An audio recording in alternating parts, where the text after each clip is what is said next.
والذين يؤمنون بما أنزل إليك وما أنزل من قبلك وبالآخرة هم يوقنون أولئك على هدى من ربهم وأولئك هم المفلحون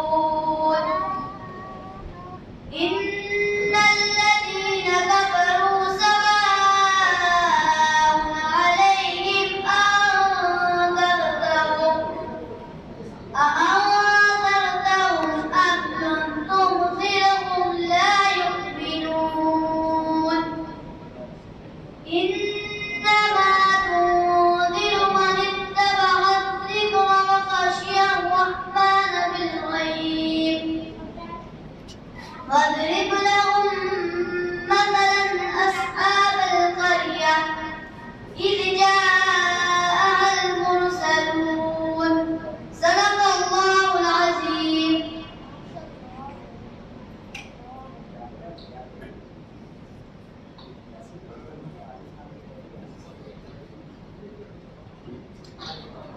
آیت بینات کی تلاوت کے بعد بارگاہ خیر الانام میں ہدیہ نعت کے لیے دعوت دیتا ہوں سیدہ بشرا قادری کو وہ بارگاہ خیر الانام میں ہدیہ نعت سنانے کی سعادت حاصل فرمائیں۔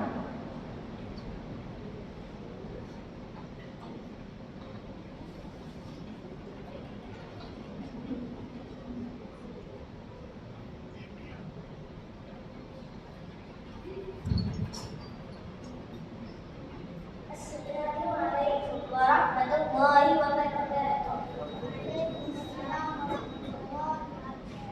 آپ کے سامنے نعت شریف پیش کرنے سے پہلے ایک مرتبہ درود شریف کا رسالہ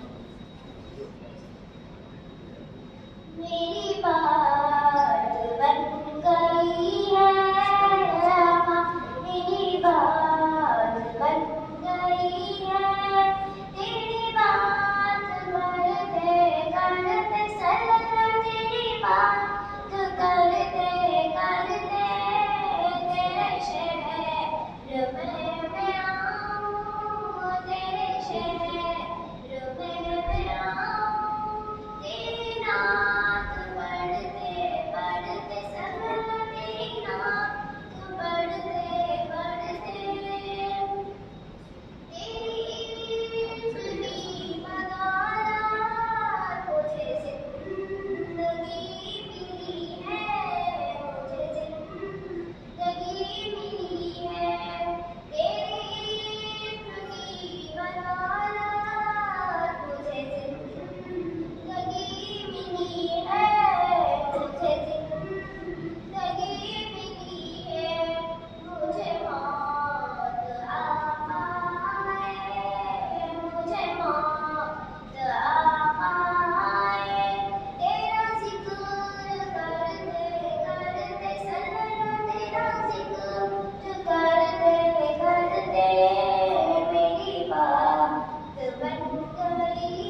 سیدہ بشرا قادری جو بارگاہ خیر کا نام میں عطیہ نعت سنانے کے ساتھ حاصل فرما رہے تھے۔ حاضرین کرام، آئیے جلسے کی کارروائی کو آگے بڑھاتے ہوئے حضرت علامہ مولانا سید مزمل نقشبندی کامل فقہ جامع نظامیہ سے درخواست کرتا ہوں وہ سیرت مصطفیٰ صلی اللہ علیہ وسلم پر ہمارے دلوں کو مجلہ و محسوس فرمائیں۔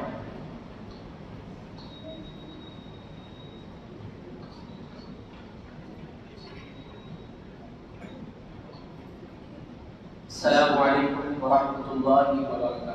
وعلیکم السلام ورحمۃ اللہ وبرکاتہ۔ الحمد للہ رب العالمین والعاقبۃ للمتقین والصلاة والسلام علی حبیبہ سید الاشرف الانبیاء والمرسلین وعلى من وعلاهم وتبعهم بإحسان أجمعين إلى يوم الدين. أما بعد فأعوذ بالله من الشيطان الرجيم. بسم الله الرحمن الرحيم. وما أرسلناك إلا رحمة للعالمين. صدق الله العظيم. اللہ تبارک و تعالیٰ کا بے انتہا فضل و کرم ہے کہ اس نے ہمیں اپنے حبیب پاک علیہ السلام کی امت میں پیدا فرمایا۔ حاضرین محترم، آج ہم جو ذکر سن رہے ہیں، جو ذکر سنا رہے ہیں، اس کے بارے میں حدیث پاک ہے۔ آقا علیہ السلام نے ارشاد فرمایا، ذکر الانبیاء من العبادہ وذکر الصالحین کفار۔ آقا علیہ السلام نے ارشاد فرمایا کہ انبیاء کا ذکر کرنا عبادت ہے اور اولیاء اللہ کا ذکر کرنا گناہوں کا کفارہ ہے۔ سرکار عالم صلی اللہ علیہ وسلم کیا ارشاد فرمائیں کہ انبیاء کے ذکر کرنے سے عبادتوں کا ثواب، اور آج ہم کس کا ذکر کر رہے ہیں؟ ایسی ذات گرامی کا ذکر کر رہے ہیں۔ نبیوں کو جو مقام ملا آپ ہی کی وجہ سے ملا، نبیوں کو نبوت جو ملی، رسولوں کو رسالت کا جو مرتبہ ملا آپ ہی کے صدقے میں ملا، فرشتوں کو جو مقام ملا آپ ہی کے صدقے میں ملا، ولیوں کو جو مقام و مرتبے دیے گئے آپ ہی کی وجہ سے ملے۔ ہر شے آقا علیہ السلام سے ہی پائی ہے، آقا علیہ السلام کی ذات گرامی کا ہی صدقہ ہے۔ آج ہم آپ کی ذات گرامی کو کے بارے میں ہم بیان کریں گے، ہم سنیں گے تو عبادتوں کا ثواب ہم کو ملے گا اگر دگنی عبادتوں کا ثواب کیا جائے۔ نبیوں میں بھی فرق ہے، رسولوں میں بھی فرق ہے، مگر یہ ایسی ذات گرامی کے بارے میں ہم سن رہے ہیں۔ سب کو جو بنایا گیا، سب کو جو مقام و مراتب دیے گئے آپ ہی کی وجہ سے دیے گئے۔ تو حاضرین محترم، آج ہم جو ذکر کر رہے ہیں، سن رہے ہیں، تو ہمارا آج کا ذکر کرنا ظاہر نہیں ہوگا، ہمارے اعمال میں، ہمارے نیکیوں میں اضافے کا باعث ہوگا، ہماری زندگی میں رحمتیں برسے گی، ہماری زندگی میں برکتیں ہوں گی، ہمارے گھر میں خوشحالیاں پیدا ہوں گی۔ آقا علیہ السلام کی ذات گرامی کو اللہ تبارک و تعالیٰ نے کس شان سے بھیجا اور کیا فرمایا؟ وَمَا أَرْسَلْنَاكَ إِلَّا رَحْمَةً لِلْعَالَمِينَ۔ اے محبوب، ہم نے آپ کو سارے جہاں کے لیے رحمت بنا کر دیا۔ آپ ہر شے کے لیے رحمت، اور آپ کا جو ذکر کیا جاتا وہ بھی رحمت ہے، جو سنا جاتا ہے وہ بھی رحمت ہے، جو بیان کیا جاتا ہے وہ بھی رحمت ہے، جس کے بارے میں جو چیز بتلائی جاتی ہر شے آپ رحمت کی رحمت ہے۔ آپ کی اداؤں کا ذکر کیا جائے، آپ کے اخلاق کریمہ کا ذکر کیا جائے، آپ کے دعا مبارکہ، آپ کے جسم مبارکہ، ہر شے کا جتنا بھی ذکر کیا جائے سب ہم کو ثواب ہی ملے گا، رحمت کی رحمت ہے۔ کیونکہ آقا علیہ السلام کی ذات گرامی کو اللہ تبارک و تعالیٰ کیا فرمایا؟ تمام عالم کے لیے آپ رحمت ہے، ہر شے کے لیے۔ حضور کس کے لیے رحمت نہیں؟ ساری مخلوق، زمین اور آسمان کے لیے رحمت، اس کی مخلوق کے لیے رحمت، عرش اور فرش کے لیے رحمت، جنت کے لیے رحمت، تمام کل کائنات میں جتنے اشیاء موجود ہیں سب کے لیے آپ کی ذات گرامی رحمت ہے، ہر آپ کی ذات گرامی رحمت ہے۔ حاضرین اکرام، حضور اکرم صلی اللہ علیہ وسلم کو اللہ تبارک و تعالیٰ نے پہلے پیدا کیا، آپ کے نور کو پہلے بنایا۔ یوں تو آپ سب انبیاء کرام علیہ السلام کے بعد سب سے اخیر میں تشریف لائے، مگر اللہ تبارک و تعالیٰ نے آپ کے نور مبارکہ کی تخلیق سب سے پہلے پیدا کی۔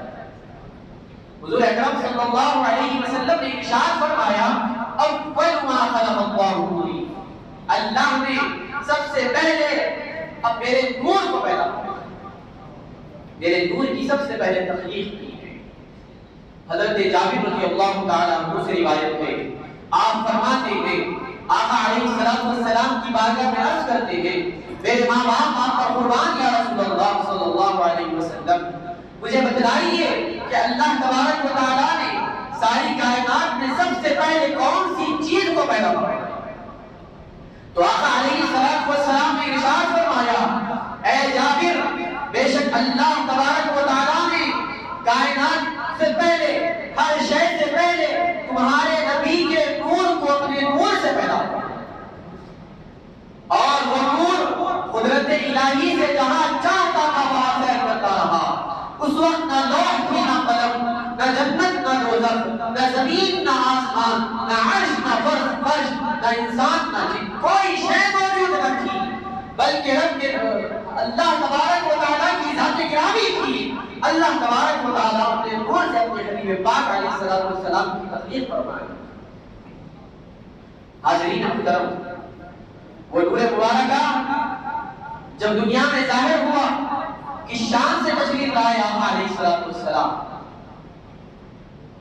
ایسی شان اللہ تبارک و تعالیٰ نے اپنے حبیب پاک علیہ السلام کو دنیا میں بھیجا، ایسی شان کے ساتھ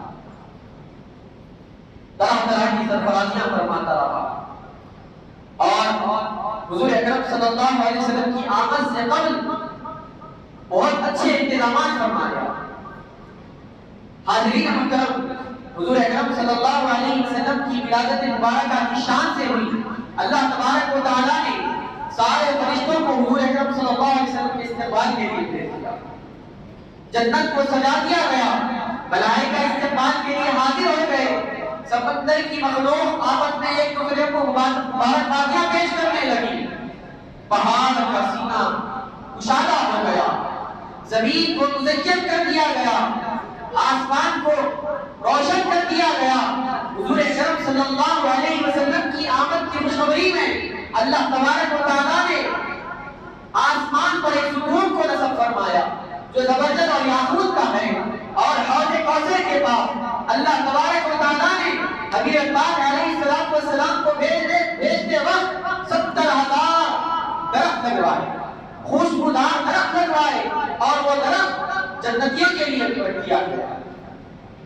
حضور اکرم اور آپ قیامت سے قبل اللہ تبارک و تعالیٰ نے کیسے انتظامات فرما رہا ہے، ہر خوف کو امن میں بدل دیا ہے، اور جن کے گھروں میں اس دن لڑکے تولد ہونے والے تھے، اللہ تبارک و تعالیٰ نے یہ فیصلہ فرما دیا کہ آج کے دن میں ہر گھر میں لڑکے کو دوں گا، لڑکی نہیں پیدا کرنے دوں گا، لڑکی کو نہیں دوں گا، بلکہ لڑکوں کو ہی دوں گا۔ ان کی مائیں لڑکے ہی تولد کرے گی، کیوں؟ کیونکہ آج خوشی کا دن ہے، آج مسرت کا دن ہے، خوشیوں کا اہتمام کرنے کا دن ہے، ہر گھر سے خوشی آنی چاہیے، ہر مخلوق سے خوشی آنی چاہیے۔ میں میرے حبیب پاک علیہ السلام کو دنیا میں بھیج رہا ہوں تو کسی گھر میں غم نہ ہو، کسی گھر میں مایوسی نہ ہو، کیونکہ لوگ بچی کی پیدائش پر مقروض سمجھتے تھے، اور لوگ غمزدہ ہوتے تھے، مایوسی کا اظہار کرتے تھے، بچیوں کے ساتھ زیادتی کرتے تھے۔ اللہ تبارک و تعالیٰ نے فیصلہ فرما دیا کہ ہر گھر لڑکا ہی پیدا ہوگا۔ اس دن لڑکے پیدا ہوئے، آقا علیہ السلام کی ولادت مبارکہ ہوئی۔ حضور اکرم صلی اللہ علیہ وسلم دنیا میں جب تشریف لائے، اس شان سے تشریف لائے، جب بچہ پیدا ہوتا ہے تو روتے ہوئے پیدا ہوتا ہے، اور اس کے جسم پر آلائش و نامناسب چیزیں موجود رہتی ہیں، مگر آقا علیہ السلام کی شان سے تشریف لا رہے ہیں، کلمہ طیبہ پڑھتے ہوئے، سجدہ کرتے ہوئے تشریف لا رہے ہیں، سجدہ کرتے ہوئے دنیا میں تشریف لا رہے ہیں۔ حضرت آمنہ بنت وہب رضی اللہ تعالیٰ عنہ کا بیان ہے، آپ فرماتی ہے حضور اکرم صلی اللہ علیہ وسلم کی ولادت مبارکہ جب ہوئی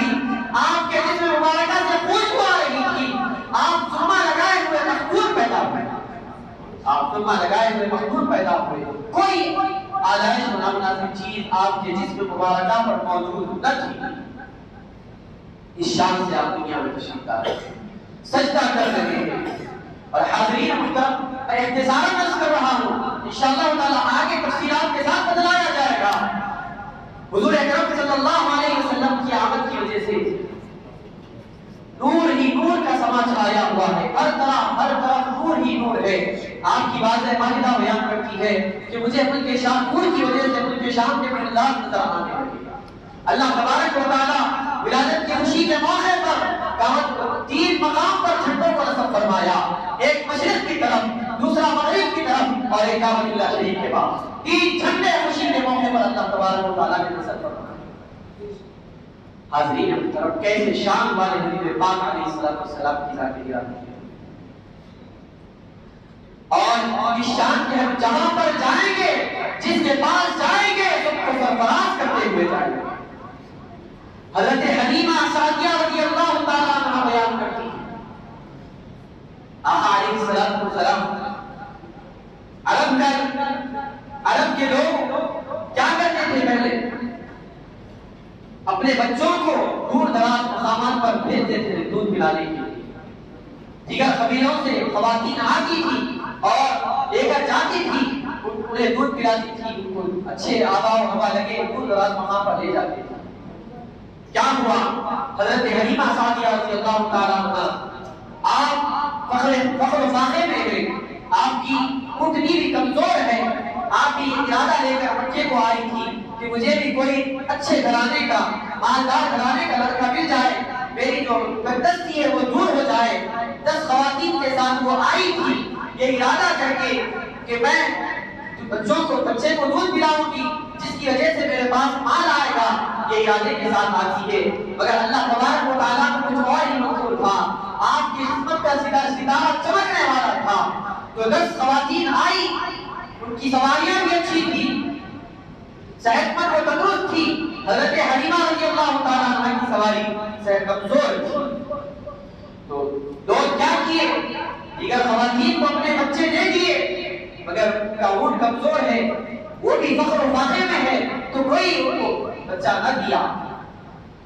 حاضرین کی طرف اللہ کے حبیب پاک علیہ السلام کو اللہ تبارک و تعالیٰ کے حبیب پاک علیہ السلام کو دودھ پلانے کا شرف آپ کو ملا۔ آپ کو اللہ تبارک و تعالیٰ ایسا مقام و مرتبہ دیا، حضور اکرم صلی اللہ علیہ وسلم کی ذات گرامی آپ کو نصیب ہوئی، خدمت کا موقع آپ کو ملا۔ جیسے ہی حضور اکرم صلی اللہ علیہ وسلم کی خدمت کا موقع ملا، ان کی خدمت کا ستارہ چمک اٹھا۔ حضرت حلیمہ رضی اللہ تعالیٰ عنہ بیان فرماتی ہے کہ لوگ دیگر خواتین بچوں کو لے کر نکل رہے تھے، میں ابھی نہیں نکلی تھی، بہت عرصہ ہو چکا تھا۔ حضور اکرم صلی اللہ علیہ وسلم کو میں جب اپنی اونٹ پر بٹھائی، میری اونٹنی کمزور تھی، آہستہ آہستہ چلتی تھی، صحت اتنی اچھی نہیں تھی، اس کی صحت میں بگاڑ تھا، مگر آقا علیہ السلام کی ذات گرامی میری گود میں آئے۔ میں جب ان کو اونٹ پر سواری کروائی، اونٹ پر بٹھانا ہی کیا تھا کہ وہ اونٹ صحت تک و تندرست والی بن گئی، صحت مند ہو گئی۔ جو کمزور پن تھا وہ چلا گیا، ایسی صحت مند اتنی تیزی کے ساتھ، رفتاری کے ساتھ دوڑنے لگی، بھاگنے لگی۔ دیگر خواتین نکل چکی تھی، ان کو پیچھے کر دی۔ وہ خواتین پوچھ رہی ہے کیا بات ہے، کیا ماجرا ہے؟ اے حلیمہ، تم نے کیا سواری کو چینج کر لیا ہے، سواری کو تم نے تبدیل کر لیا ہے؟ تو حضرت حلیمہ رضی اللہ تعالیٰ عنہ فرماتی ہے نہیں، میں سواری کو چینج نہیں کی ہوں، جس پر جو سوار ہے ان کو چینج کی ہوں، سواری کو چینج نہیں کی ہوں، ان پر ایسی شخصیت سوار ہے جو نبیوں کے تاجدار ہے، سارے عالم کے رحمت للعالمین، سارے عالمین کے رحمت بن کر آپ تشریف لائے، ایسی شخصیت میری سواری پر سوار ہے۔ سواری خود اپنی زبان سے کہنے لگی کہ اے خواتین، اے لوگوں، ان پر جو سوار ہے وہ نبیوں کے تاجدار ہے، غریبوں کے غمخوار ہے، ایسی شخصیت ان پر سوار ہے۔ دیکھیے گا اونٹنی میں جان آ گئی، ایسی تیزی کے ساتھ چل رہی ہے. آقا علیہ السلام والسلام جب تشریف لا کے اونٹ پر بیٹھ گئے تو کس شان سے جا رہے ہیں. ایسی ذات گرامی آقا علیہ السلام کی ہے. حاضرین محترم، حضرت حلیمہ رضی اللہ تعالیٰ کا بیان فرماتی ہے کہ ایسے نور والے نبی ابھی بچپن ہی کیا ابھی نبوت کا اعلان نہیں فرمائے، ابھی شیخواری کا ہی دور ہے، ابھی دودھ پیتے بچے ہیں، ایسی نورانیت والے ہیں کہ جہاں بھی میں اندھیرے میں حضور اکرم صلی اللہ علیہ وسلم کی ذات گرامی کو لے جاتی وہاں پر اندھیرا چلا جاتا، نور میں تبدیل ہوتا، وہاں پر نور ہی نور آ جاتا. ہمیں جب سے ہمارے گھر میں آقا علیہ السلام کی ذات گرامی آئی ہے اس وقت سے ہمیں چراغ کی ضرورت پیش نہیں آئی. حضرت حلیمہ سعدیہ رضی اللہ تعالیٰ عنہ بیان. حاضرین محترم، نور مصطفیٰ صلی اللہ علیہ وسلم کی کیا شان ہے دیکھیے. آپ 4 سال یا 23 ماہ کے تھے اس وقت شق صدر کیا گیا، سینہ مبارکہ کو چاک کیا گیا. 4 مرتبہ آقا علیہ السلام کے سینہ مبارکہ کو چاک کیا گیا. ایک مرتبہ حضرت حلیمہ سعدیہ رضی اللہ تعالیٰ عنہ کے پاس تھی، دوسری مرتبہ 10 برس کی عمر شریف تھی، اور تیسری مرتبہ اعلان نبوت سے قبل جب وحی کا آغاز ہو رہا تھا اس وقت، اور چوتھی مرتبہ جب معراج شریف پر جا رہے تھے آقا علیہ السلام اس وقت 4 مرتبہ سینے کو چاک کیا گیا، قلب مبارکہ کو نکالا گیا، اسے معمر کیا گیا، پھر اسی مقام پر رکھ دیا گیا. اب دیکھیے کیسی ذات گرامی نورانیت والے حبیب ہیں، سینے کو چاک کیا جا رہا ہے، اسی مبارک قلب کو نکالا جا رہا ہے، نہ کوئی خون کے خطرات زمین پر گر رہے ہیں، نہ کوئی پانی کے خطرات زمین پر. کیوں گرے؟ کیونکہ ایسی ذات گرامی حضور پاک علیہ السلام نور ہے. نور کے خطرات، نور سے کوئی نامناسب چیز نہیں نکل سکتی، کوئی قباحت کی چیز نہیں نکل سکتی. حاضرین محترم، ایسی شان حضور اکرم صلی اللہ علیہ وسلم کی ذات گرامی کی. اور بچپن ہی کی شان سے تھے آپ، اور اللہ تبارک و تعالیٰ آپ پر کیسی مہربانیاں فرما رہا تھا. حضرت عباس رضی اللہ تعالیٰ عنہ سرکار کے چچا میں وہ آپ سرکار دو عالم صلی اللہ علیہ وسلم کی بارگاہ میں عرض کرتے ہیں، بھتیجے اے مصطفیٰ صلی اللہ علیہ وسلم، بس میرے ایمان لانے آپ کو نبی ماننے کی وجہ، میرے ایمان لانے کی وجہ ایک ہی ہے. وہ کیا ہے کہ میں بچپن میں آپ کو دیکھا کرتا تھا، آپ گہوارے میں رہتے تھے، جھولے میں رہتے تھے، جس طرف اشارہ کرتے چاند اس طرف جھک جاتا تھا، جس طرف آپ اشارہ کر رہے ہیں چاند اس طرف جھک رہا ہے، جس طرف اشارہ کر رہے ہیں اس طرف چاند جھک جا رہا ہے. تو آقا علیہ السلام نے ارشاد فرمایا کہ وہ مجھ سے باتیں کرتا تھا، میں اس سے باتیں کرتا تھا، مجھ کو رونے سے وہ بہلایا کرتا تھا، اور جب وہ عرش کے نیچے سجدہ کر رہا تھا اس کے سجدہ کرنے کی آواز کو بھی نہ سنا. آقا علیہ السلام نے یہ ذات گرامی آقا علیہ السلام کی اللہ نے کتنا بڑا مقام، کتنا بڑا اعزاز، کس شان سے آپ کو بھیجا ہے. دیکھیے کیسی شان والا بنا کر دنیا میں بھیجا ہے. حاضرین محترم، حضور اکرم صلی اللہ علیہ وسلم تبلیغ اسلام کو پھیلا رہے تھے، آپ کو طرح طرح کی نصیحتیں دے رہے تھے. اللہ تبارک و تعالیٰ نے آقا علیہ السلام کو کیسے اختیارات عطا فرمائے، آپ کے دست مبارکہ کو کیسے بنا دیا. کائنات کی ہر شے اللہ تبارک و تعالیٰ آپ کے تابع بنا دیا. آسمان کی ہر شے، آسمان کی ہر مخلوق، دنیا میں جتنی بھی مخلوق ہے آپ کے تابع ہے. آپ جو فرما رہے ہیں وہ ہو جائے گا، حاضر ہو جائے گا. حضور اکرم صلی اللہ علیہ وسلم تبلیغ فرما رہے تھے، دعوت اسلام دے رہے تھے، تو کفار طرح طرح کی آپ کو اذیتیں پہنچا رہے تھے، اسلام کو روکنے کی ناپاک سازشیں رچ رہے تھے. اسی ضمن میں ابو جہل کیا کیا، بہت سارے چیزیں اپنا لیا، آزما لیا، میں کیسے روکوں، کیسے آپ کو بھگوا دوں، کس طرح آپ کو یہاں سے دور کر دوں، طرح طرح کی کوششیں کر دیا. ابو جہل کیا کیا ہے اپنے دوست حبیب بن مالک کو بلوایا. کیوں بلوایا؟ تاکہ دائرہ اسلام میں لوگ داخل ہو رہے ہیں، آپ کا جو تبلیغ کا کام جو کر رہا ہے اس سے روک لگائے. غلام بھیجا، حبیب بن مالک کو بلوایا، بلا کر ساری باتیں کہنے لگا کہ وہ نبوت و رسالت کا دعویٰ کر رہے ہیں، اللہ کی وحدانیت کی طرف لوگوں کو تبلیغ کر رہے ہیں، لوگوں کو جوڑ رہے ہیں، بس یہ کام سے روکنا ہے اور آپ کو یہاں سے ہٹا دینا ہے۔ اپنے دوست حبیب بن مالک کو سنا رہا ہے، تو حبیب بن مالک نے کہا ٹھیک ہے، میں ان سے مل کر کو دیکھوں گا، میں ان سے مل کر کو دیکھوں گا۔ بلوا بھیجا کہ حبیب بن مالک خدا مقام پر آپ سے ملنا چاہتا ہے۔ تو آقا علیہ السلام اپنے اصحاب کے ساتھ تشریف لے گئے، ایک مقام پر گئے، وہاں پر گفتگو ہو لے۔ حبیب بن مالک عرض کرتے، دریافت کرتے کہ آپ کس چیز کی دعوت دیتے ہیں اور آپ کون ہو؟ حضور اکرم صلی اللہ علیہ وسلم نے فرمایا میں اللہ کی جانب سے بھیجا گیا رسول ہوں، اللہ تبارک و تعالیٰ نے مجھے نبی بنایا اور میں اللہ وحدہ لا شریک لہ کی دعوت دیتا ہوں، لوگوں کو اس سے جوڑتا ہوں، لوگوں کو اسلام کی بات بتاتا ہوں۔ حبیب بن مالک دریافت کرتے کہ ٹھیک ہے، اگر آپ اللہ کے نبی ہیں تو بطور معجزہ مجھے کچھ بتلائیے۔ اللہ تبارک و تعالیٰ کی اگر آپ نبی ہیں، جو نبیوں کو معجزے دیے گئے، معجزے لے کر آئے، تو آپ معجزات مجھے بتلائیے۔ تو آقا علیہ السلام نے فرمایا اے حبیب بن مالک، تم جو دیکھنا چاہتے ہو وہ بتاؤ، تم جو دیکھنا چاہتے ہو میں کر دکھلاؤں۔ حبیب بن مالک حضور اکرم صلی اللہ علیہ وسلم کی بارگاہ میں دریافت کرتے تھے کہ اگر اللہ کے آپ سچے نبی ہیں تو چاند کے 2 ٹکڑے، اور دوسری بات میں نہیں بتاؤں گا وہ بھی پورا کرو۔ تو حضور اکرم صلی اللہ علیہ وسلم کے اصحاب بھی موجود تھے اور کفار بھی موجود تھے، سب لوگوں کا مجمع ہے۔ آقا علیہ السلام اپنا دست مبارک شہادت کی انگلی چاند کی طرف اشارہ کرتے ہیں، اشارہ کرنا ہی کیا چاہتے، چاند 2 ٹکڑے ہو گئے، چاند 2 ٹکڑے ہو گیا۔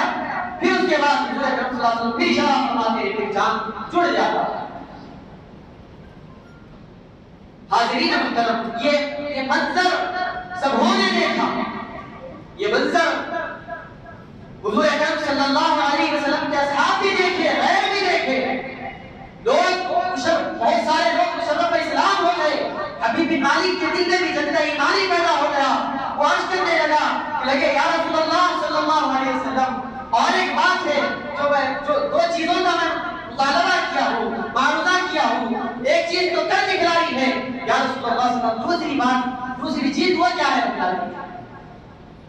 تو آقا علیہ السلام نے فرمایا اے حبیب بن مالک، تمہاری لڑکی اندھی ہے، بہری ہے، لنگڑی ہے، تم چاہتے ہو کہ وہ شفایاب ہو جائے، جاؤ تمہاری لڑکی شفایاب ہو جائے، تمہاری لڑکی کو شفا نصیب ہو گئی۔ تو حضرت حبیب بن مالک آواز بلند اشہد ان لا الہ الا اللہ وحدہ لا شریک لہ واشہد ان محمدا عبدہ ورسولہ کہتے ہوئے شرف اسلام۔ ایمان کے بعد کفر نہیں ہو سکتا، میں گواہی دیتا ہوں کہ اللہ تبارک و تعالی ایک ہے، اس کے سوا کوئی شریک نہیں، اور حضور اکرم صلی اللہ علیہ وسلم اللہ کے رسول ہیں۔ شرف اسلام کو گئے دیکھیے گا اللہ تبارک و تعالیٰ نے سرکار کو کیسا پاور عطا فرمایا، کیسے اختیارات دیا ہے۔ نبیوں دیگر انبیاء کرام علیہ السلام کو اللہ تبارک و تعالیٰ نے جب معجزے دیے، کسی نبی کو 1 معجزہ دیے، کسی کو 2 معجزہ دیے، کسی نبی کو 3 معجزے عطا کیے گئے، مگر حضور اکرم صلی اللہ علیہ وسلم کی ذات گرامی وہ ہے آقا علیہ السلام معجزہ لے کر نہیں بلکہ معجزہ بن کر تشریف لائے۔ حضور اکرم صلی اللہ علیہ وسلم معجزہ بن کر تشریف لائے۔ آپ کی ہر شے معجزہ، آپ کی ہر شے معجزہ۔ حبیب مالک کہتے ہیں میں گھر گیا، جا کر گھر کو دستک دیتا ہوں، کیا ہے جو لڑکی چل کر نہیں آ سکتی تھی، جو لڑکی بات نہیں کر سکتی تھی، وہ لڑکی آج دروازے کی دستک کو سن کر آتی ہے اور دروازہ کھولتی۔ میں نے پوچھا کیا بیٹی کیا ماجرا ہے؟ تو بیٹی عرض کرتی ہے ابا جان میرے خواب میں ایک حسین و جمیل بزرگ تشریف لائے اور مجھ سے فرمایا کہ بیٹی تمہارے والد شبر پر اسلام ہو چکے ہیں، تم بھی ایمان لا لو، تم کو شفا مل جائے گی۔ میں نے کلمہ طیبہ پڑھ کر شبر پر اسلام ہوئی، آقا علیہ السلام ان پر شفقت فرمائے کہ ٹھیک ہو گئی۔ یہ ذاتی گرامی صلی اللہ علیہ وسلم۔ اللہ تبارک و تعالیٰ نے کیسے اختیارات عطا فرمائے، چاند کو اشارہ کر رہے ہیں تو چاند دو ٹکڑے ہو جا رہا ہے، اور سورج کو حکم دے رہے ہیں تو سورج رک جا رہا ہے۔ سورج کو حکم دیے تو سورج رک گیا۔ ایک مرتبہ آقا علیہ السلام معراج شریف پر تشریف لے گئے، جب واپس تشریف لائے تو آپ لوگوں کو بیان فرمائیں کہ میں رات کے مختصر سے حصے میں مسجد حرام سے مسجد اقصی کی طرف گیا ہوں، اللہ کے پاس گیا ہوں، جنت مجھے بتلائی گئی، دوزخ مجھے بتلائی گئی۔ تو لوگ یہ سن کر مذاق اڑانے لگے کہ اتنے وقت میں کیسے جا مختصر سا حصہ بلند چھپٹنے کے ٹائم پر کیسے جا کر آ سکتے ہیں۔ لوگوں نے مذاق بنا کیا تو آقا علیہ السلام سے پوچھنے لگے، لوگ سوالات طرح کی سوالات کرنے لگے، اچھا اگر آپ مسجد اقصی کو گئے ہو تو وہاں پر ہمارا ایک قافلہ گیا ہے، تجارت کرنے والا قافلہ گیا ہے، کہاں ہے بتاؤ؟ تو آقا علیہ السلام نے فرمایا تمہارا قافلہ فلاں مقام پر ہے اور فلاں دن آئے گا، فلاں مقام پر ہے، اس کو آنے میں اتنے دن لگے۔ اب جس دن سرکار دو عالم صلی اللہ علیہ وسلم نے فرمایا کہ اس دن آنے والے ہیں، سورج ڈوب رہا تھا، سورج ڈھل رہا تھا، ابھی وہ لوگ کبھی نہیں آئے، تو آقا علیہ السلام اپنے دست مبارکہ سے سورج کی جانب اشارہ فرماتے ہیں تو سورج رک جاتا ہے۔ سورج نہیں ڈھل رہا ہے، سورج نہیں جا رہا ہے، آقا علیہ السلام اشارہ فرما دیے رک گیا، قریب 1 گھنٹے تک رکا، اس کے بعد وہ قافلہ آیا، سورج چلا گیا۔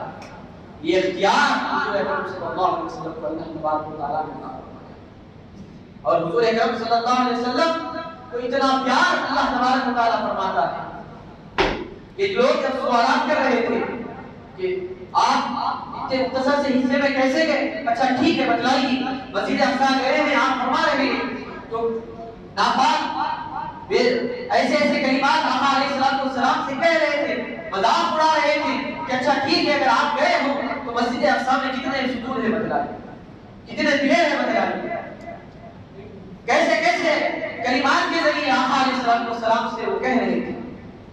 اگر کوئی کسی مقام پر جائے، اگر مسجد کوئی کون سے بھی مقام، اگر حرم شریف کے اگر ہم جائیں گے تو کیا پلروں کو کتنے بیٹھیں گے، یا دروازوں کو کتنے بیٹھیں گے، یا کھڑکیوں کو کتنے بیٹھیں گے، مگر کس طرح سوالات کر رہے ہیں، بدبختانہ سوالات ہیں، وہ سوالات کر رہے ہیں کہ بتلائیے ٹھیک ہے اگر آپ گئے ہو تو وہاں پر کتنے پلر ہیں، کتنے دروازے ہیں۔ تو اللہ تبارک و تعالیٰ بھی کیسے اپنے حبیب پاک علیہ السلام کی بات کو نہیں رکھے گا، جو بھی وہ کہیں گے سب اللہ تبارک و تعالیٰ مجھے اس کا سن کو بدلا دے گا۔ اللہ تبارک و تعالیٰ نے جس طرح وہ سوالات کر رہے تھے، اللہ تبارک و تعالیٰ نے اسی وقت مسجد اقصی کو آپ کے سامنے تشریف لا دیا، مسجد اقصی کو آپ کے سامنے رکھ دیا، جو بھی وہ سوالات کر رہے تھے آقا علیہ السلام کو دیکھ کر لوگوں کو بدلا دیا، اتنے ستون ہیں، اتنے دروازے ہیں، یہ ہے فلاں ہے فلاں۔ اس شان سے اللہ تبارک و تعالیٰ اتنا پیار، اتنی محبت اپنے حبیب پاک علیہ السلام کی ذات گرامی سے فرماتا ہے۔ اور دیکھیے صحابہ کا کیسا عقیدہ تھا، صحابہ کی کیسی محبت تھی۔ غزوہ احد کے موقع پر ایک صحابی رسول حضرت قتادہ بن نعمان رضی اللہ تعالیٰ عنہ کی آنکھ پر تیر لگ گئی، جس کی وجہ سے آپ کی آنکھ زمین پر گر گئی، تو وہ اپنی آنکھ کو اٹھا کر کسی دواخانے میں نہیں گئے، کسی طبیب کے پاس نہیں گئے، کسی حکیم کے پاس آپ نہیں گئے، آنکھ کو لے کر آقا علیہ السلام کی بارگاہ میں آ گئے اور عرض کرنے لگے یا رسول اللہ صلی اللہ علیہ وسلم میری آنکھ کو تیر لگ گئی ہے۔ تو آقا علیہ السلام نے فرمایا اے قتادہ اگر تم چاہو تو صبر کرو، جنت تمہیں اللہ تبارک و تعالیٰ عطا کرے گا، اگر تم چاہو تو تمہاری آنکھ کو لگا دو۔ تو وہ صحابی آقا علیہ السلام کی بارگاہ میں عرض کرتے ہوئے یا رسول اللہ صلی اللہ علیہ وسلم یہ بھی تو ہو سکتا ہے کہ جنت کی دعا بھی کی جائے اور آنکھ بھی لوٹا دی جائے۔ تو آقا علیہ السلام کیسی شان والے ہیں، کیسے السلام ہے، کیسی طاقت آپ کو عطا فرمایا ہے. آنکھ پر تیر لگ گئی، ذرا غور کیجئے، جس آنکھ پر تیر لگ جائے وہ آنکھ دوبارہ نہیں جڑ سکتی. کوئی ڈاکٹر بھی نہیں جڑا سکتا، کوئی حکیم نہیں جڑا سکتا، کتنا بھی ماہر کیوں نہ ہو وہ آنکھ صحیح نہیں کر سکتا. مگر آقا علیہ السلام اپنے دست مبارکہ میں وہ آنکھ لیتے ہیں اور صحابی کے آنکھ کے مقام پر لگا دیتے ہیں تو وہ آنکھ صحیح و سلامتی والی بن جاتی ہے. وہ آنکھ روشنی دینے لگتی ہے. وہ آنکھ کا جو زخم ہے جو ریزہ ریزہ ہو گئی تھی، آقا علیہ السلام کے دست مبارکہ میں آ گئی، اللہ نے اس آنکھ کو صحیح کر دیا.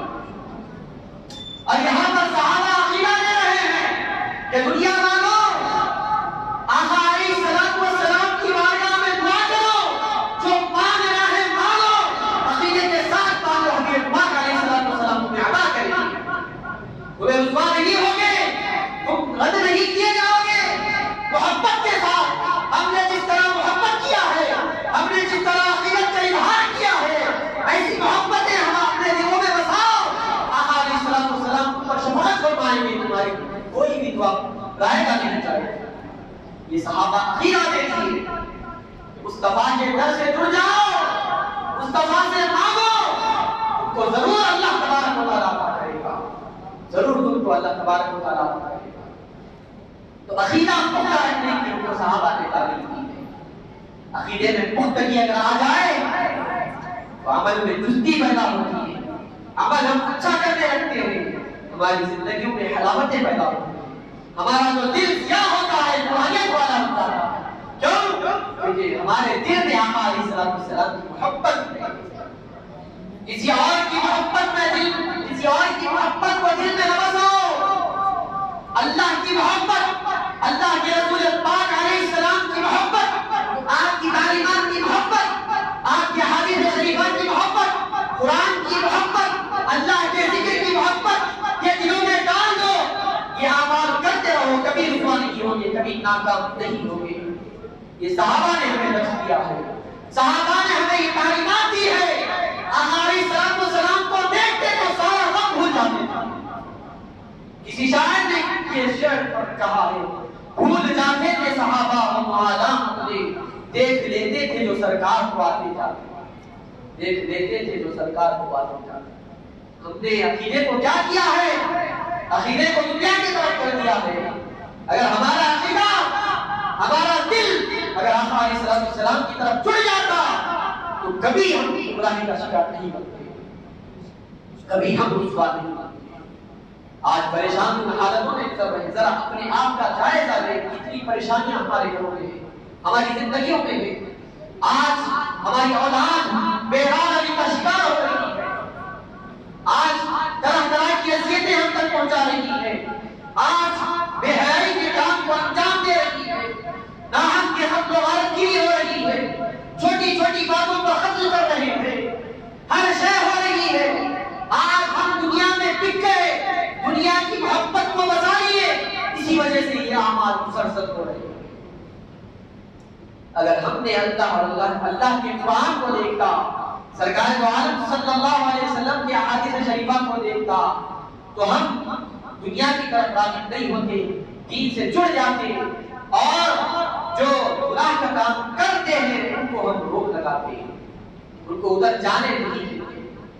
دیکھیے ہر ہماری اہم اولین ذمہ داری بنتی ہے کہ جس محلے میں ہے، جس مقام پر ہے، اگر کوئی نیک شخصیت رہتی، کوئی پڑھا لکھا شخص رہتا، کوئی عالم دین رہتا، کوئی بڑا مفسر شخص رہتا جس کی بات مانی جاتی ہے، جس کی بات وہ سنتا ہے تو میٹنگ کر کے اس کو بلا کے سمجھائے. ہماری ذمہ داری بنتی ہے. اگر ہم اس کو اگر نہیں سمجھائیں گے تو وہ شخص بھی اللہ کی بارگاہ میں سوال کرے گا، وہ بھی اللہ کی دربار میں عرض کرے گا، مولا میں تو حلال اور حرام میں تمیز مجھ کو نہیں معلوم تھی، مجھ کو کیا گناہ ہے کیا نیکی ہے نہیں معلوم تھی، مگر میرے پاس میرا پڑوسی دیندار تھا، اس کا گھر بھی دیندار تھا، وہ نمازیں بھی پڑھتا تھا، وہ روزے بھی رکھتا تھا، وہ قیام اللیل بھی کرتا تھا، وہ اپنے بچوں کی بھی صحیح تربیت کیا تھا، مگر کیا کیا؟ وہ مجھ کو نہیں دیکھا، اس نے پڑوسی کا حق نہیں ادا کیا۔ مولا اس سے تو سوال کر، اگر وہ خود مجھ سے کہہ دیتا، اگر میں نہیں سنتا تو بات وہ ہوتی۔ اگر وہ مجھ سے کچھ کہتا کہ دین میں یہ چیز اجازت نہیں دیتی، تو گناہ کے کام کو چھوڑ دے، نیکی کے کام کو انجام دے، اگر مجھ کو سمجھاتا، اگر میں سمجھتا تو یہ گناہ کا کام نہیں کرتا۔ اے اللہ میں اس سے سوال کر کہ اس نے پڑوسی کا حق ادا نہیں کیا، پڑوسی کا حق ادا نہیں کیا۔ کیا کرو گے؟ کیا یہ آقا علیہ السلام کی تعلیمات نہیں ہے کہ لوگوں کو سکھاؤ؟ کیا آقا علیہ السلام تعلیم دے کے نہیں بدلایا کہ خود کے گھر کو بھی سدھارو، رشتہ داروں کو بھی سدھارو، پڑوسیوں کو بھی سدھارو؟ کیا سرکار کی تعلیمات نہیں ہیں؟ ارے سرکار دین میں جو جڑ چکے تھے وہ لوگوں کو بھی تعلیم دیے، جو غیر لوگ تھے ان لوگوں کو بھی تعلیم دیے، یہ بدلا دیے۔ تمہاری بھی ذمہ داری ہے، تم بھی پڑوسی کے حقوق ادا کرو۔ حقوق میں سب چیزیں آتی ہیں، اگر ہم پڑوسی کے حق میں یہ نہیں کہ ان کو ہم نہیں ستائیں، یہ نہیں جو بھی گناہ کے کام کرتا ہے اس سے روک لگائیں۔ بس کھانا بھیج دیے، سالن بھیج دیے، اس کو دعوتوں میں بلا دیے اور ہم اس کو تکلیفیں نہیں دیے، یہ ہم ادا کرنے کے برابر نہیں ہے۔ مکمل طور پر اس پر نظر رکھنی چاہیے۔ اگر ہم اس سے بڑے ہیں تو اس کو بلائیں، اگر وہ نہیں سمجھتا تو اس کا کام پکڑ کر اس کو سکھلائیں کہ خبردار، اگر گناہ کے کام کا ارتکاب کرے گا تو ہم تجھے سب مل کر پہلے سے نکال دیں گے، ہم کو دھمکانا شروع کریں گے۔ اب بولو، اب وہ کیا کر سکے گا؟ وہ گناہ سے رک جائے گا اور ہم پہ جڑ جائے گا۔ سب ایک ہو کر اس کو سمجھائیں گے کہ وہ کبھی برائی کا شکار نہیں ہو سکتا۔ ہماری ذمہ داری بنتی ہے ہم اس کو سکھلائیں، ہم اس کو بتائیں اخلاق کیا ہے، آداب کیا ہے، اسلام کیا ہے، اسلام میں کیا کیا کہا ہے۔ تو کبھی کسی سے مت جھگڑ، گناہ کی کام نہ کر، شراب نہ پی، چھوٹی باتوں پہ تو حد مت کر، اسلام اس کی اجازت نہیں دیتا۔ اگر تو اس سے اگر تو نہیں بچے گا تو ہم بھی تجھ کو محلے میں نہیں رکھیں گے، تجھ کو یہاں سے ہٹا دیں گے۔ کیوں؟ تیری ایک کی وجہ سے سب لوگوں میں خرابی آ رہی ہے۔ حاضرین محترم، نہیں معلوم کہ ایک محلے میں اگر ایک بے نمازی رہتا ہے، سارے نمازی ہوں، ایک بے نمازی ہے تو اس کا اثر، اس کا وبال ہم پر ہی آتا ہے، نماز پڑھنے والوں پر بھی آ جاتا ہے، وبال آتا ہے۔ وہ نہیں معلوم۔ دیکھیے کتنے ایسے اشخاص ہیں جو نماز پڑھتے ہیں، نماز میں دل لگتا، نماز میں حلاوت آتی، نماز میں نیت نہیں حلاوت۔ امام صاحب اگر ذرا سا لیٹ کر پڑھا دے، کچھ اور خیالات میں کھو جاتے ہیں، کچھ اور خیالات میں ختم ہو جاتے ہیں، دنیا کی باتیں ہمارے اذہان میں آتی ہیں۔ کیوں؟ کہ ہمارے دلوں میں دل صاف نہیں ہے۔ ہمارے دل کیا ہے؟ دنیا کی طرف۔ ہمارے دل اگر دنیا کی طرف اگر نہ ہوتے، اللہ کی طرف ہوتے، یہ بات اسٹارٹنگ میں ایک اسٹارٹ کرے، نماز پڑھے، 10 نمازیں ہوئی، 10 دن ہوئے، سدھار نہیں آ رہا، ایسا نہیں، بہرحال کوشش کریں تو اللہ تبارک و تعالیٰ ہمارا سلامت دیتا ہے۔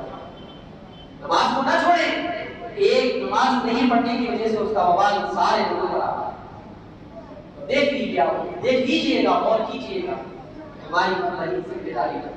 اور آقا علیہ السلام کی تعلیمات بھی، ارے حضور اکرم صلی اللہ علیہ وسلم کیا کیا نہیں کیے، امت کے لیے کیا کیا نہیں تھے۔ ارے اسلام ہم کو ایسے نہیں ملا۔ اسلام جب تبلیغ کا جب کام کر رہے تھے، لوگوں کو جب جوڑ رہے تھے، تو صحابہ کو آقا علیہ السلام کو کیسی حیثیتیں دی گئی۔ حبیب پاک علیہ السلام کے مبارک گردان مبارک کو شہید کیا گیا، آقا علیہ السلام کو خون سے لہوان کیا گیا، صحابہ کو طرح طرح کی تکلیفیں دیے، مگر وہ ایسے ثابت قدم رہے، ایسے اسلام کو دل میں بسا لیے کہ کتنی بھی ان کو اذیتیں دی گئی، کتنے بھی ان کو تکالیفیں دے دیے، صبر کیے، اللہ کے رسول صلی اللہ علیہ وسلم کو دیکھے، آپ کی تعلیمات کو دیکھے، وہ رسوا نہیں ہوئے، وہ موڑ نہیں دیے۔ ہم آج اگر ہم کو پیسہ ہاتھ میں آ جاتا ہے تو ہم بک جاتے ہیں، پھر کہتے ہیں کہ ہم سرکار کے اوپر، پھر کہتے ہیں کہ ہم اللہ کے اوپر، ارے وہ اللہ ایسے تو پیدا نہیں کیا، جب دنیا میں آیا تھا تو پاک آیا تھا، اس کے پاس کوئی گناہ نہیں تھا، وہ ہر گناہ سے پاک تھا، ہر شے سے پاک تھا۔ اللہ نے پاک جسم دیا، پاک زبان دیا، جب وہ بڑا ہوا تو کیا کیا؟ اللہ کی نافرمانی کیا، گناہوں میں ملوث ہو گیا، نمازیں نہیں لیے پڑا، شراب پینے لگا، لوگوں کو تکلیفیں دینے لگا، جھگڑنے لگا، قتل کرنے لگا۔ اللہ تبارک و تعالیٰ کی زمین کو ناپاک کیا، گناہ کیا، زنا کا استعمال کیا۔ جب اللہ کی بارگاہ میں جب وہ پیش ہوگا، اللہ تبارک و تعالیٰ سے وہ زمین جس مقام پر جس محلے میں جس مقام پر وہ گناہ کرے گا، لوگوں سے چھپ کر گناہ کرے گا، مگر اللہ کی بارگاہ میں وہ زمین عرض کرے گی، پروردگار تو نے مجھ کو پاک بنایا تھا، تو تیری زمین کو پاک کیا تھا، مگر اس کو پاک دے، میرے پاک مقام کو ناپاک کیا ہے۔ اے اللہ تو اس کو سزا دے، اس کو طرح طرح کی اذیتیں دے، اس کو تو جہنم میں ڈال دے۔ زمین جس مقام پر رہے گا، جس مقام پر گناہ کرے گا، وہ زمین اللہ کی بارگاہ میں سوال کرے گی۔ اللہ تبارک جس طرح آج ہم بچنے کے لیے، چوری سے بچنے کے لیے لوگوں کو اگر ہمارے تحت رہتے ہیں، الگ الگ مقامات پر کیمرے لگاتے ہیں تاکہ کوئی بھی کچھ کرے تو ہم کو معلوم ہو جائے۔ رب ہم کو تخلیق کیا، رب ہم کو بنایا، ہم کسی کی نگرانی کے لیے کیمرے لگا کر اس کے بارے میں معلوم کریں تو وہ خدا ہے۔ وہ خدا کے کیمرے کیسے ہیں؟ ارے وہ خدا کا پاور کیسا ہے؟ وہ خدا چاہے تو ہر شے کر سکتا ہے، گناہ کرتے ہی عذاب دے سکتا ہے، مگر سرکار کی امتی ہونے پر ہم کو مہربانی مل رہی ہے۔ خدا ہر جگہ کیمرے لگایا ہے۔ اللہ کی بارگاہ میں جب پیش ہوں گے، اس کے گناہ ان کو سنائے جائیں گے تو وہ انکار کرنے لگے گا۔ اذا زلزلت الارض زلزالها واخرجت الارض اثقالها وقال الانسان ما لها يومئذ تحدث اخبارها بان ربك اوحى لها۔ زمین میں جب زلزلہ ہوا کر دیا جائے گا، زمین اپنے دخیلوں کو نکالے گی، اللہ کی بارگاہ میں جب پیش ہوگا، اللہ تبارک و تعالیٰ کی بارگاہ میں اس کے اعمال دیے جائیں گے، کہا جائے گا کہ مولا اس نے یہ گناہ کیا ہے، اس نے یہ گناہ کیا ہے، اس نے یہ گناہ کیا ہے، تو وہ انکار کرے گا میں نے نہیں کیا، میں نے نہیں کیا۔ تو جس مقام سے، جس حصے سے، جسم کے جو عضو سے گناہ کرے گا، اللہ تبارک و تعالیٰ اس کو زبان دے دے گا، ہاتھ اللہ کی بارگاہ میں عرض کریں گے مولا یہ ہاتھ تو پاک بنایا تھا، اس بدبخت نے ناپاک کیا ہے، اس ہاتھوں سے چوری کیا ہے، اس کا ہاتھ سے غلط کام کیا ہے۔ زبان اللہ کی بارگاہ میں مخاطب ہوگی، اللہ کی بارگاہ میں عرض کرے گی، جس جسم کے جس ہاتھوں سے وہ گناہ کرے گا، جسم کا ہر عضو، جسم کا ہر حصہ اللہ کی بارگاہ میں عرض کرے گا مولا اس نے مجھے یہ گناہ کروایا، اس نے مجھے یہ گناہ کروایا۔ قدم اس کے بولیں گے، پیر اس کے کہیں گے مولا اس نے گناہ کی طرف مجھے لے گیا، آنکھ اس کی بولے گی مولا اس نے بے حیائی کے کام مجھ کو دکھایا ہے۔ ہر شے اللہ کی بارگاہ میں، جسم کا ہر حصہ اللہ کی بارگاہ میں عرض کرے گا، سنا دے گا، جو بھی کر لے کے سنا دے گا۔ آج قتل کر کے، آج لوگوں کو ستا کے، آج لوگوں پر ظلم کر کے، اپنا پاور بچلا کے مقدمات لڑ لیتے ہیں، واپس آ جاتے ہیں، مگر اللہ کی بارگاہ میں جب مقدمہ ہوگا تو ایک ایک چھوٹی چھوٹی باتوں کا اس کو حساب دینا ہوگا، چھوٹے چھوٹے کاموں کا اس کو حساب دینا ہوگا کہ اے بندہ تو نے کیا کیا ہے، تو نے کیا نہیں کیا ہے۔ میں تجھ کو دنیا میں اس لیے نہیں بھیجا کہ تو جا کے لوگوں کو ستائے، لوگوں کا قتل کرے، لوگوں کے ساتھ ناجائز تعلقات کرے، میں اس لیے نہیں بھیجا تھا۔ میں تجھے دنیا میں اس لیے بھیجا تھا کہ جا میری عبادتیں کر، میرے حبیب کے تعلیمات پر عمل آوری کر، تو نیک کام کر، تو مجھ کو بنوا، ایسی زندگی گزار۔ اگر تو نے اس کے خلاف گیا، اب تیرا ٹھکانہ جہنم ہے، اب تیرا ٹھکانہ جہنم ہے۔ کیا ہوگا اس وقت؟ حشر کے میدان کا جو سفر ہوگا کیسے ہوگا، کیسے چلے گا؟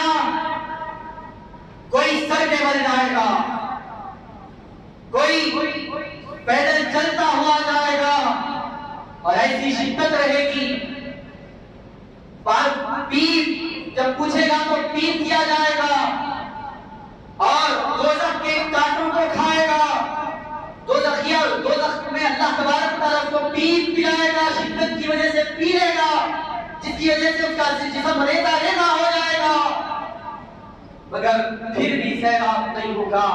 ایسی اذیتیں اس کو دی جائے گی۔ وہ بڑا کٹھین لمحہ ہے، وہ بڑا کٹھین سفر ہے۔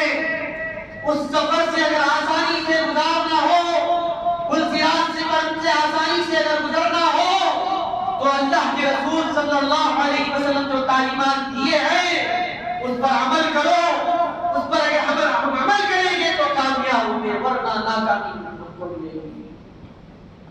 اب جس کے لیے ہم کر رہے ہیں، اب جس کے لیے مر مٹ رہے ہیں، ہم جائیداد کے لیے، پیسوں کے لیے ہم قتل کر رہے ہیں، ذرا غور کریں یہ کتنے دن تک رہنے والا ہے، کتنے دن تک رہے گا۔ ایک نہ ایک دن تو جانا ہے، ایک نہ ایک دن تو مرنا ہے۔ بس آنکھ بند ہو جائے گی، اس کے بعد کتنا برا انجام ہوگا۔ قبر والوں سے پوچھو کیا ہوگا ان کے ساتھ، کیسا سلوک سے ان کے ساتھ کیا جائے گا۔ حاضرین محترم، بڑی آسانی کے ساتھ، بہت بے حیائی کے کام، بڑی آسانی کے ساتھ قتل و غارت کی، بڑی آسانی کے ساتھ گناہوں کے کام کر رہے ہیں۔ آج ہم کو بہت ضرورت ہے کہ ہر محلے میں ایک کمیٹی بنوائی جائے تاکہ جو بگڑے ہوئے اشخاص ہیں، جو بے راہی کا شکار ہے، ان کو سدھارا جا سکے۔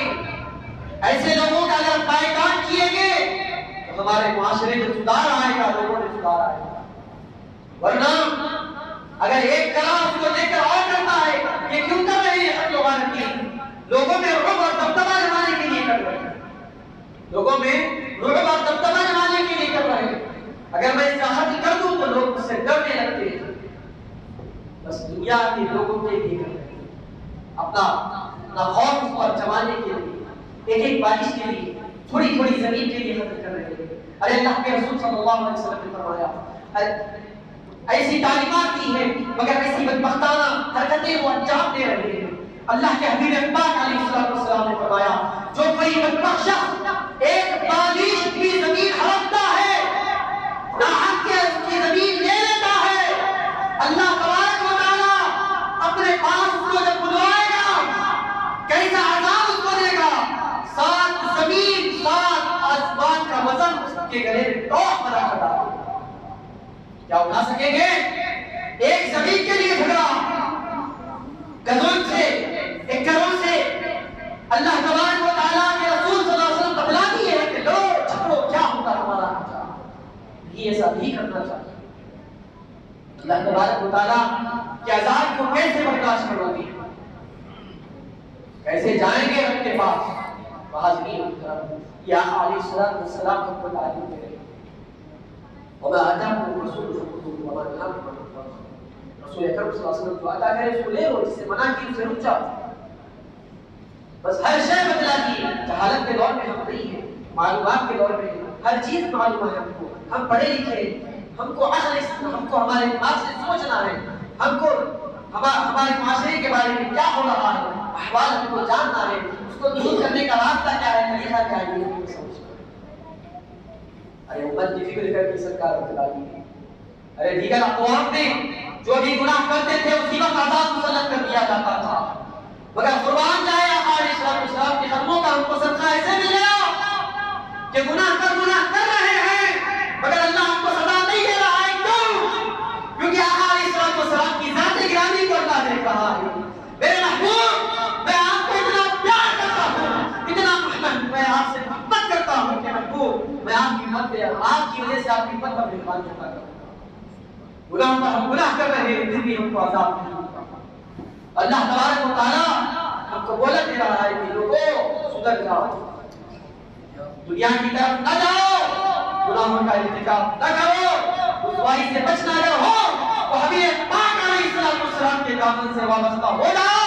یہی تمہارے لیے کامیابی ہے، یہی نجات کا ذریعہ ہے، یہی جنت میں داخلے کا سبب ہے۔ حاضرین انشاءاللہ تعالی آئندہ آقا علیہ السلام کی ولادت مبارکہ کا میں اختصاراً پیش کیا، آئندہ انشاءاللہ تعالی تفصیل کے ساتھ بیان کیا جائے گا۔ وقت کو منظور رکھتے ہوئے اپنی گفتگو کو یہی پر ختم کرتا ہوں۔ اللہ کی بارگاہ میں دعا ہے پروردگار جو کچھ کہا گیا سنا گیا اس پر عمل کر کے اور آپ کے حبیب پاک علیہ السلام سے محبت رکھنے کی توفیق عطا فرما، آپ کے فرامین پر عمل کرنے اور آپ کی سنتوں پر چلنے کی توفیق عطا فرما، حضور اکرم صلی اللہ علیہ وسلم سے محبتیں رکھنے کی توفیق عطا فرما، آپ کے صحابہ کرام اہل بیت اعظام رضی اللہ عنہم سے محبت رکھنے کی توفیق عطا فرما، اے پروردگار پر وقت نماز واجبات ادا کرنے کی توفیق عطا فرما، ہر گناہ سے ہم کو بچا، ہر بے حرارتی کے کام سے ہم کو بچا، ہر شر سے ہم کو محفوظ رکھ، شیطان کے شر سے ہم کو محفوظ رکھ، ظالم کے ظلم سے، حاسدین کے حسد سے، ماکرین کے وطن سے بچا، اے پروردگار ہم کو نیک بنا دے، ہم کو اے پروردگار گناہوں سے بچے رہنے کی توفیق عطا فرما، حلال اور حرام میں تمیز رکھنے کی توفیق عطا فرما، حلال کو زندگی گزارنے والا بنا دے، اولاد کو صحیح طور پر تربیت دینے والا بنا دے، جب تک دنیا میں رہے اسلام پر ثابت قدم رہے، وقت عقیدت و ایمان پر خاتمہ نصیب فرما، زبان پر کلمہ طیبہ جاری ہو، دیدار مصطفیٰ صلی اللہ علیہ وسلم ہو، اسی طرح ہماری حفاظت فرما، برحمتک یا ارحم الراحمین، والحمد للہ ربنا تقبل منا.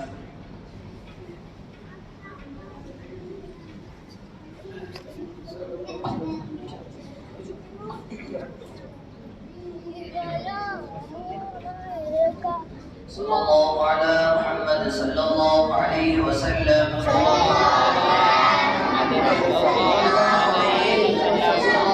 علی محمد صلی اللہ علیہ وسلم.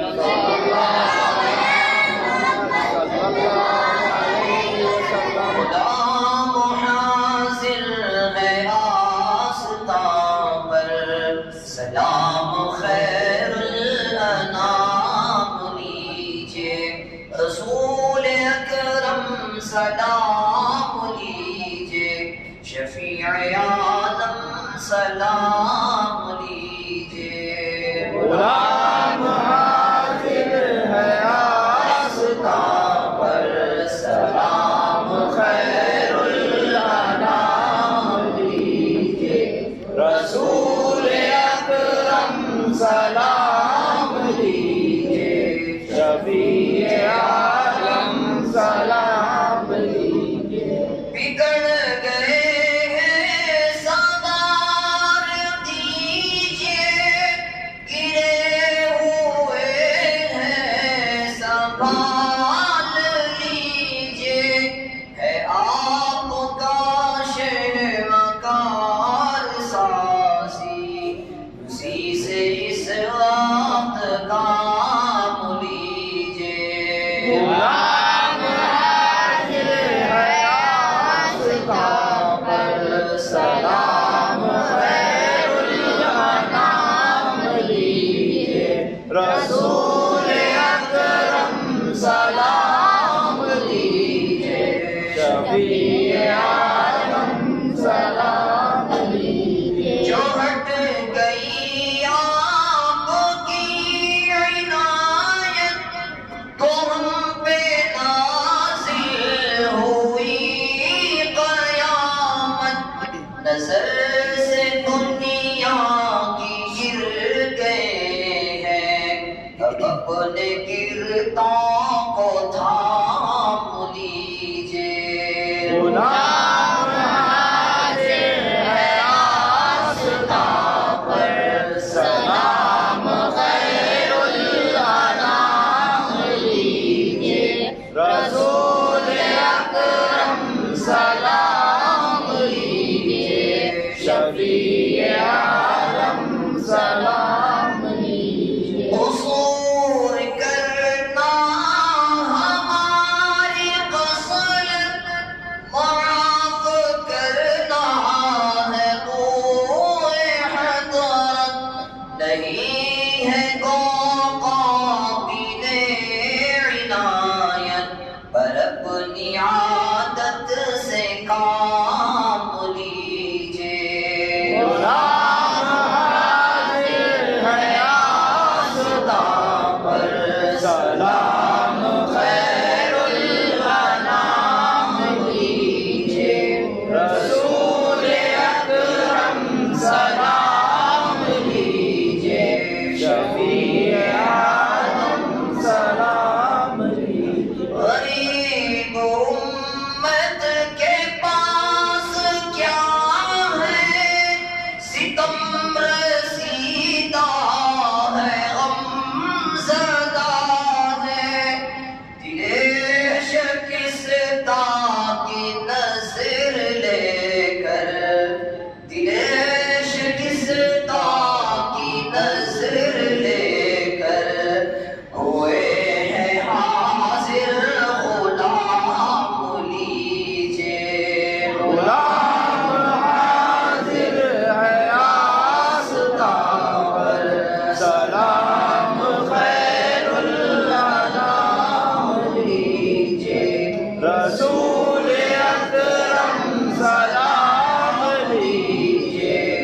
شفیع عالم سلام دیجئے اللهم بلغ صلاتنا وسلامنا ودعاءنا روضة فيها النبي المحترم اللهم بلغ صلاتنا وسلامنا ودعاءنا روضة فيها النبي المكرم برحمتك يا ارحم الراحمين والحمد لله رب العالمين.